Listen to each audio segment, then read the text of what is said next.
kılıp şu kırmızı arka kurdu. O şobalarga rahmat. Demin gençler yol kapoltaya egilet bana o sponsorlar çıkıp otar.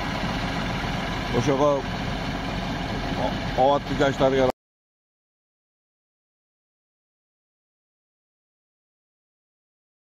Бүгүнкү салтанаттуу иш-чарага куш келипсиздер. Мына бүгүн тарыхый күнгө куба болуп отурабыз.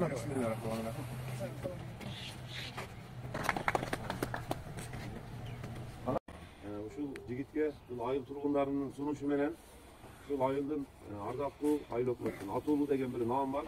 Ошону ыйгарып койсок. Рухсат этсеңиз.